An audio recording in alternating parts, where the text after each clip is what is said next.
Au nom du Père, du Fils et du Saint-Esprit. Amen. Christ est ressuscité. Oui, c'est la vérité. Je fais toujours mon petit test, ça marche toujours. Bon, c'est le principal quand même, c'est qu'on ait compris ça. Il y a des années, je l'ai déjà raconté à certains, mais il y a des années, 15 ans, j'ai été ordonné prêtre. J'étais ordonné juste le dimanche après Pâques. Le samedi après Pâques. Et dans notre rite, vous l'avez compris, on répète beaucoup Christ est ressuscité durant le temps de Pâques. Et je suis invité à boire le café chez une amie. Sa mère était là et elle était venue à mon ordination. Et elle me dit, ouais, c'était bien, votre messe. Moi, bon. Mais alors, qu'est-ce que vous avez à répéter ça à tout bout de champ? C'est n'importe quoi. Je dis, bah, on y croit, donc on le dit. Ah, parce que vous croyez encore à ces trucs-là? Bah, oui. Je dis, je vois pas, sinon je ne sais pas pourquoi j'aurais été ordonné. Je dis, mais attendez, vous allez bien à la messe? Elle me dit, ah oui, tous les dimanches. Oui, d'ailleurs, moi au moins c'est la vraie messe parce que vous n'êtes pas avec le pape. Je dis, oui, peut-être, c'est peut-être un détail. Mais je dis, moi au moins je crois à la résurrection. Je dis, vous en avez parlé à votre curé, lui fait que vous n'y croyez pas? Ah oui, oui, mais lui il ne croit pas non plus. Il dit que c'est des histoires. Ah, c'est pas, je ne peux pas insister, mais c'est notre essence même de chrétien. Nous sommes chrétiens parce que nous croyons en Jésus-Christ et en sa résurrection. À quoi servirait que l'on se réunisse tous les dimanches, que l'on se réunisse durant la semaine sainte pendant 4 jours, 5 même demain, d'affilée, à chanter, à changer la déco toutes les 10 minutes, et à faire des tas et des tas de choses. Certains d'entre vous ont passé les 4 jours avec nous. Vous avez pu voir que ça brasse énormément. Si c'est juste pour faire du théâtre, ben non. Si, je vais au théâtre, on est au théâtre à Strasbourg. J'en ai fait, j'aime bien ça aussi. Mais là, non, ce n'est pas du théâtre que nous faisons. Nous confessons notre foi. Tout simplement. Merci. Et même pour l'air. Nous confessons vraiment, réellement notre foi. Croire que Jésus est ressuscité, c'est tout simplement, et je pense même, l'essence même de notre foi. Le reste, il y a toujours des explications. C'est vrai que ce que nous fêtons là, il n'y a aucune explication. Ce n'est pas rationnel. Ne cherchez pas de la rationalité là-dedans, vous n'en trouverez pas. Mais est-ce que cela ne fait pas des fois du bien de se laisser porter par quelque chose sans vouloir chercher des explications? Rien que de voir la lumière se partager, la joie dans les yeux de chacun, de voir le jaillissement de la vie. C'est cela que symbolise le jardin de Pâques que nous faisons. C'est de montrer ce jaillissement de la vie. Bon là, Pâques est un peu tard cette année, donc les jardins commencent déjà de nouveau, mais il y a 15 jours, c'était une profusion de fleurs et tout ça, après un hiver qui avait été long. Et là, c'est exactement cela, la lumière du Christ jaillit.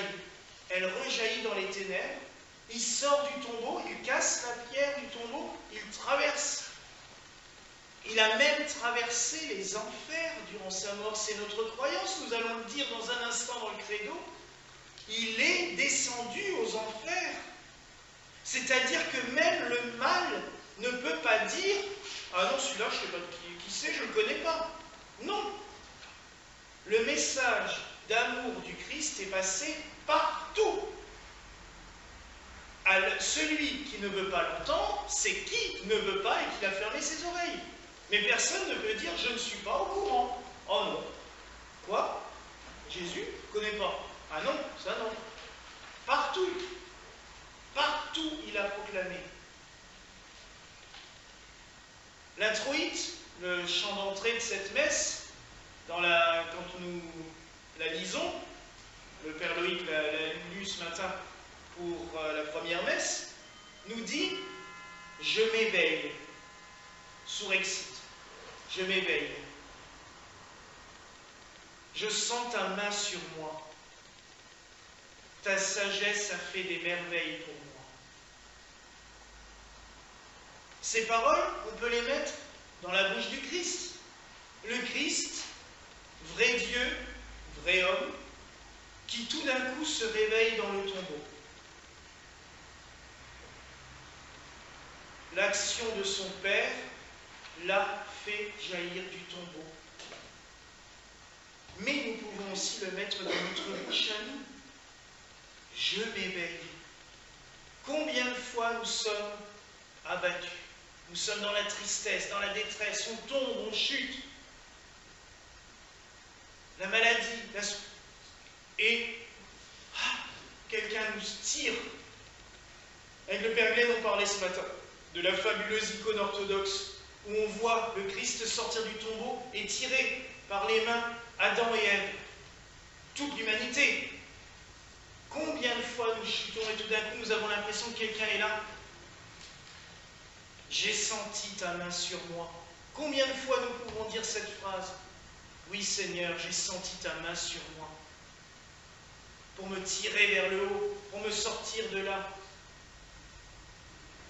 Le christianisme n'est pas là pour nous enfermer. C'est vrai que souvent, on a l'impression que c'est que des punitions, que c'est que de la moralisation. Mais non, le Christ ne veut qu'une chose, nous élever, nous faire sortir de nos tombeaux pour nous amener au royaume. C'est le symbole aussi de l'ascension que nous fêterons dans 40 jours. Il nous élève, il nous emmène avec lui pour nous montrer la route. Là, nous avons 4 frères qui sont montés en grade, on va dire, mais on en a un qui a commencé aujourd'hui. Vous aussi, il vous a attrapé et il ne vous lâchera pas. C'est ça qu'il faut savoir. Un jour, il nous attrape.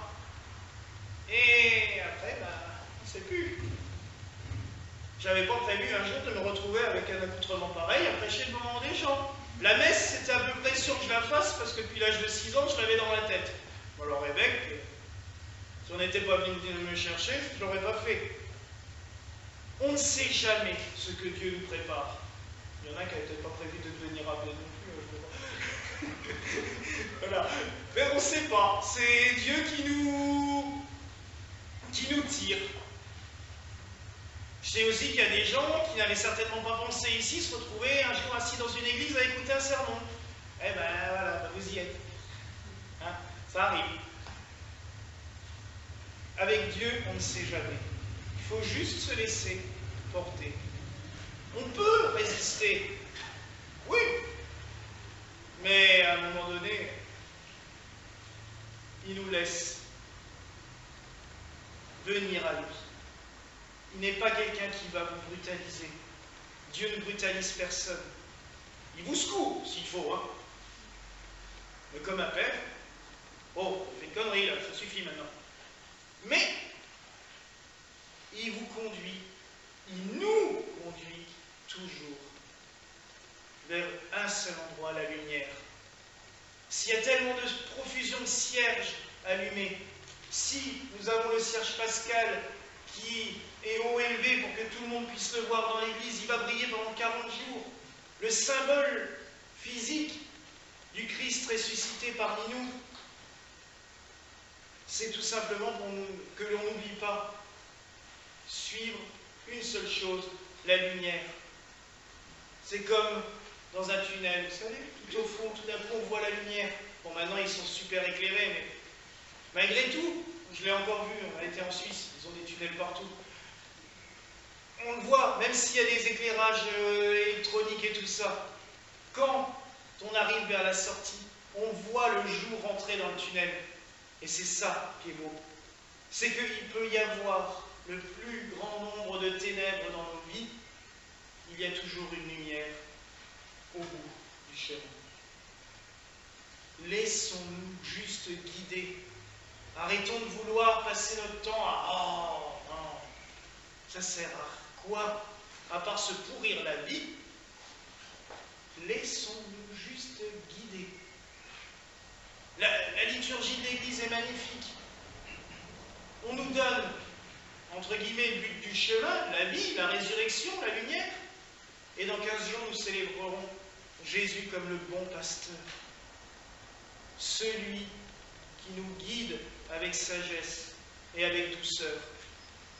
Dimanche prochain, ce sera l'octave de Pâques, mais nous célébrons aussi la miséricorde de Dieu. Avec un bâtiment qui porte le nom de Centre Miséricorde, on ne peut qu'être heureux de célébrer cette fête. Le Christ est bon, doux et miséricordieux. Je vous le disais dans une conférence il y a 2 ans, et ça je l'ai retenu. La miséricorde, c'est être gentil, c'est aider, c'est aimer, mais c'est aussi reprendre quand ça ne va pas. Je me souviens quand tu nous as dit ça. C'est savoir aussi faire ça, dire non, non, non, là, stop, tu es en train de te planter. Jésus le fait avec nous aussi. Non, pas par là, pas par là. Le bon pasteur ne peut qu'être quelqu'un qui aime, qui guide, qui pousse. Pas quelqu'un qui passe son temps à dire non, non, fais pas ça. Ça sert à quoi? C'est tellement plus facile, plutôt que de dire non, fais pas ça, de mettre sa main dans le dos de quelqu'un pour l'orienter vers la lumière. Et c'est ce que Jésus fait avec nous. En détruisant les portes de l'enfer, symboliquement avec l'ordination à l'exorcita, on l'a même lu dans les paroles, devant qui tout genou fléchit au ciel, sur terre et dans les enfers. Mais c'est à cause de cela. Le Christ a annoncé la bonne nouvelle aux enfers. Même là en bas, il est obligé de se soumettre au Christ. Et c'est pour cela qu'un prêtre, quand il bénit ou qu'il fait un exorcisme, il ne le fait pas en son nom. Il le fait au nom de celui devant qui tout genou fléchit au ciel, sur terre et dans les enfers. Nous avons vu le chemin de la lumière en ce jour. Hier soir, nous avons suivi la lumière du cierge dans une église, dans la pénombre, juste la lumière du cierge. Toutes les flammes que vous voyez brûler dans cette église aujourd'hui ont été allumées avec la flamme du cierge pascal. Allumées au feu hier. On l'a conservée toute la nuit dans la petite lanterne qui est dans le jardin. C'est une étincelle qui a servi à allumer le feu, qui fait que toutes ces flammes brûlent. Que la résurrection du Christ, cette lumière, maintenant qui a jailli en chacun de vous aujourd'hui, durant cette messe de Pâques, que vous puissiez aller allumer aussi des centaines et des centaines de lumières autour de vous, que toute personne que vous croiserez aujourd'hui, demain, dans la semaine à venir, bénéficie de cette lumière que vous leur donnerez. C'est vraiment, en ce jour, la grâce que je vous souhaite, mais que je vous demande aussi de faire. Partageons la lumière du Christ, la lumière du Christ ressuscité. Amen. Au nom du Père, du Fils et du Saint-Esprit. Amen.